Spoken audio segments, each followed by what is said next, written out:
जानकारी ये मिल रही है कि हमास और इजराइल के बीच समझौता हो गया है। जितने भी बंधक हमास के पास हैं वो उनको चरणबद्ध तरीके से रिहा करेगा। शुरुआत हमास की तरफ से ही होगी।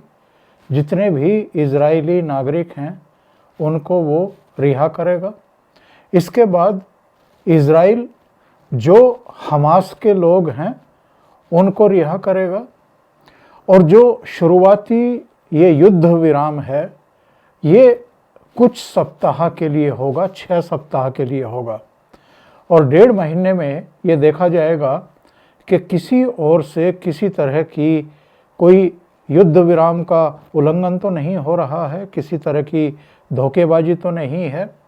इसके बाद इसको पूरी तरीके से लागू किया जाएगा और जो शेष बंधक होंगे, जैसे हमास के पास इस समय 90 से अधिक इजरायली नागरिक हैं जिनमें महिलाएं भी हैं, तो शुरू में महिलाओं को रिहा करेगा हमास और उसके बाद फिर इजराइल भी ऐसा करेगा। आपको याद होगा डोनाल्ड ट्रंप जब राष्ट्रपति चुन लिए गए थे तो उन्होंने ये कहा था और ख़ास तौर से हमास को ये चेतावनी दे दी थी कि वो 20 जनवरी यानी उनके शपथ ग्रहण से पहले पहले जितने भी बंधक हैं इजराइल के उनको रिहा कर दे, अपने वतन जाने दे, अपने लोगों के बीच में जाने दे और अगर वो ऐसा नहीं करता है तो उसे बहुत बड़ी कीमत चुकानी पड़ेगी। 20 जनवरी में अब मात्र 4 दिन बचे हैं, 4 दिन बीच के हैं और 5वें दिन 20 जनवरी को डोनाल्ड ट्रंप राष्ट्रपति पद की शपथ लेंगे और ओवल ऑफिस को टेक ओवर करेंगे। उससे पहले कतर की पहल पर, अमेरिका की पहल पर ये जो दोहा में बैठक हुई है इसमें हमास के भी अधिकारी मौजूद थे, इसमें इजराइल के भी थे। सबसे अहम बात जो सूचना आ रही है वो ये है कि अमेरिका के डोनाल्ड ट्रंप के भी प्रतिनिधि थे और जो बाइडेन के भी प्रतिनिधि बातचीत में शामिल थे और इस समझौते के 19 जनवरी को लागू होने की संभावना है, यानी डोनाल्ड ट्रंप के शपथ ग्रहण से 1 दिन पहले ये लागू हो जाएगा। ये बहुत बड़ी खबर है, ये बहुत बड़ी सूचना है।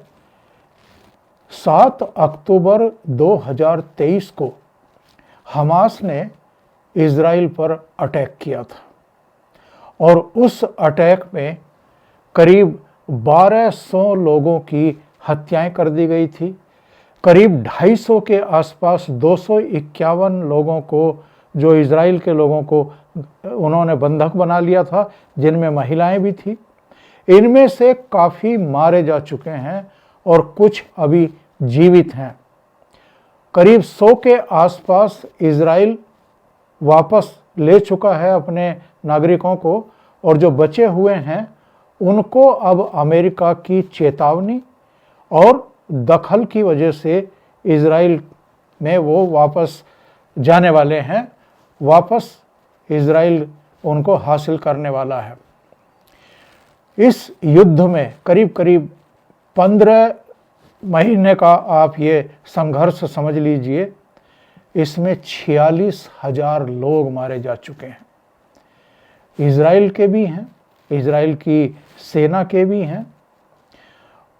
इजराइल पर भी अटैक हुआ है, ईरान ने भी किया है, हिजबुल्लाह ने भी किया है, हमास ने भी किया है और इजराइल ने इन तीनों पर किया है। पूरी गाजा पट्टी में तो करीब करीब 90% जो लोग हैं वो विस्थापित का जीवन जीने के लिए अभिशप्त कर दिए गए हैं। उधर लेबनान पर भी अटैक हुए हैं, हिजबुल्लाह के जो प्रमुख थे वो मारे गए हैं। इनके कई कमांडर काम आए हैं इस बीच, बहुत सारे हमास के जो लीडर थे या कमांडर थे वो भी मारे गए हैं और हमास के तो एक तरीके से इन्होंने चिथड़े उड़ा करके रख दिए हैं। इनकी जितनी सुरंगें थी, अंडरग्राउंड जितना इनकी व्यवस्था थी उसको भी ध्वस्त करके रख दिया है। और हमास का जितना भी ये गाजा पट्टी का इलाका था, ये खंडहर में तब्दील हो चुका है। नुकसान इजराइल का भी हुआ है, लेकिन जितना बड़ा नुकसान हिजबुल्लाह का और हमास का हुआ है, और बहुत हद तक ईरान का भी इजराइल ने किया है अटैक से, इसके बाद जाकर के, यानी 46,000 नागरिकों के मारे जाने के बाद अब जाकर के डोनाल्ड ट्रंप जब राष्ट्रपति पद की शपथ लेने वाले हैं, उससे ठीक पहले ये समझौता सिरे चढ़ा है। अभी हमास ने इसकी पुष्टि कर दी है, कतर ने इसकी पुष्टि कर दी है। अमेरिका के चुने हुए राष्ट्रपति डोनाल्ड ट्रंप का भी एक मैसेज आ गया है एक सोशल मीडिया मंच पर, और उन्होंने कहा है कि ये समझौता हो गया है। लेकिन अभी तक भी इजराइल की तरफ से इसकी पुष्टि नहीं हुई है। नेतान्याहू अभी चुप हैं। हो सकता है वो इसलिए चुप हों कि पहले उनकी कैबिनेट इसको अप्रूव कर दे, तब वो जाकर के इसकी घोषणा करेंगे। लेकिन चूंकि अब इसके समझौते को लागू होने में मात्र बीच में 2 ही दिन का समय बचा है, 3 दिन का ही समय बचा है। 19 जनवरी को ये लागू होने की संभावना व्यक्त की जा रही है। तो मुझे लगता है कि 1 आध दिन के भीतर ही इजराइल भी इसकी पुष्टि कर देगा।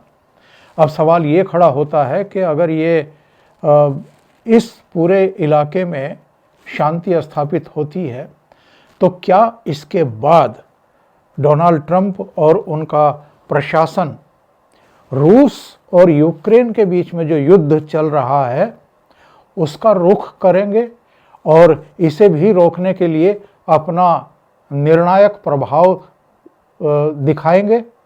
क्योंकि डोनाल्ड ट्रंप ये स्पष्ट कर चुके हैं कि अमेरिका के पास खैरात में लुटाने के लिए धन दौलत नहीं है और हम अब यूक्रेन की मदद नहीं करेंगे। यानी जेलेंस्की की अगर मदद बंद कर देगा अमेरिका, तो फिर जो नेटो के देश ऑलरेडी अमेरिका की खैरात पर ही अपनी सारी गतिविधियां चलाते हैं, तो वो भी जेलेंस्की की मदद क्यों करेंगे?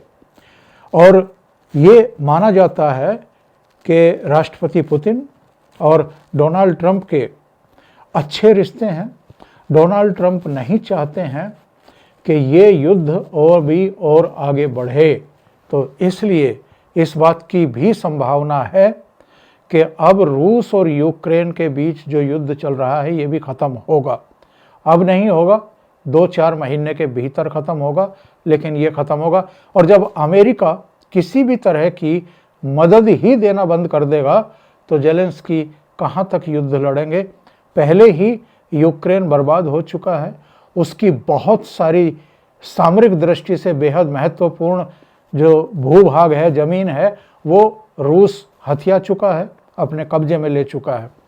सवाल तो अब ये भी खड़ा हो रहा है कि अगर इनके बीच में युद्ध विराम होता है, तो जो ज़मीन ऑलरेडी रूस ने कब्जा ली है उसका क्या होगा? लेकिन राष्ट्रपति पुतिन पहले ही इस बारे में संकेत दे चुके हैं, वो उस ज़मीन को नहीं छोड़ेंगे। तीसरी बात, बांग्लादेश में अब क्या होगा? यानी मोहम्मद यूनुस जब से टेक ओवर किए हैं बांग्लादेश को एक कार्यकारी प्रमुख सलाहकार के तौर पर, वो मिलिट्री के ही सलाहकार हैं, मिलिट्री का ही एक तरीके से वहाँ पर रूल है। और 5 अगस्त को शेख हसीना का तख्ता पलटे जाने के बाद से एक तरीके से जमात और जो कट्टरपंथी मुल्ला मौलवी हैं और जो बीएनपी है, वो पर्दे के पीछे से सेना की मदद से वहाँ पर शासन प्रशासन चला रहे हैं। आप जानते हैं कि शेख हसीना 5 अगस्त को जब सत्ता से बेदखल की गई थी, जब उनका तख्ता उलट दिया गया था, तो उन्होंने भारत में शरण ली थी। वो अभी भी भारत में ही हैं। पिछले दिनों खबर आई थी कि बांग्लादेश ने उनका जो पासपोर्ट है वो भी रद्द कर दिया है और उन पर 200-250 मुकदमे लाद दिए गए हैं।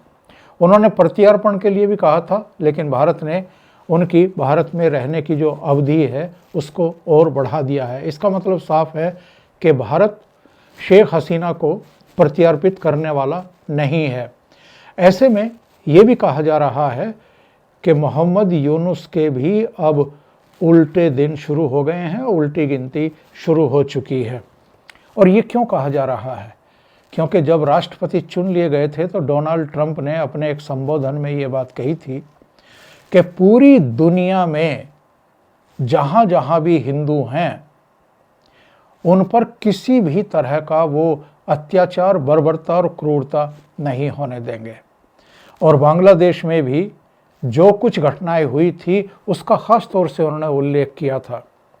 डोनाल्ड ट्रंप के शासन प्रशासन में भी कई हिंदू इस समय प्रमुख पदों पर हैं और ये माना जा रहा है कि डोनाल्ड ट्रंप चूंकि मोहम्मद यूनुस को बिल्कुल पसंद नहीं करते हैं और मोहम्मद यूनुस की जो बाइडेन के साथ, ओबामा के साथ, बिल क्लिंटन और हिलेरी क्लिंटन के साथ जो नज़दीकियां हैं वो भी किसी से छिपी हुई नहीं रही हैं। यानी इनके रिश्ते डेमोक्रेट्स के साथ रहे हैं। ऐसे में रिपब्लिकन के जो राष्ट्रपति 20 जनवरी को शपथ लेने जा रहे हैं डोनाल्ड ट्रंप, वो इनको कब तक बर्दाश्त करेंगे और उनके राष्ट्रपति बनने के बाद मोहम्मद यूनुस कब तक टिके रहेंगे, ये भी देखना ज़रा दिलचस्प होगा। भारत 20 जनवरी का ही इंतज़ार कर रहा था।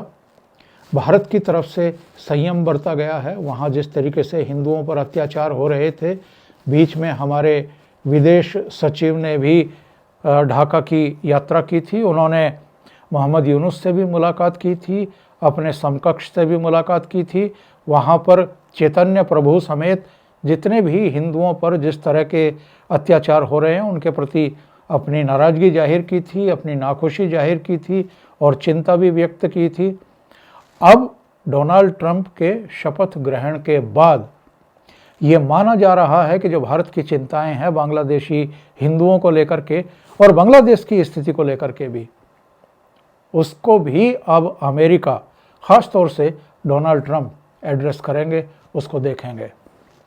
अभी के लिए इतना ही। बहुत बहुत धन्यवाद। अगर आपको ये चैनल और इसके कंटेंट पसंद आ रहे हैं तो लाइक करें, कमेंट करें, वीडियो को शेयर भी करें। अभी तक अगर आपने ये चैनल सब्सक्राइब नहीं किया है तो सब्सक्राइब कर लें। साथ में लगे बेल आइकॉन को दबाना ना भूलें ताकि आगे आने वाले वीडियो और उनके नोटिफिकेशन आप तक पहुंचते रहें। बहुत बहुत धन्यवाद। नमस्कार।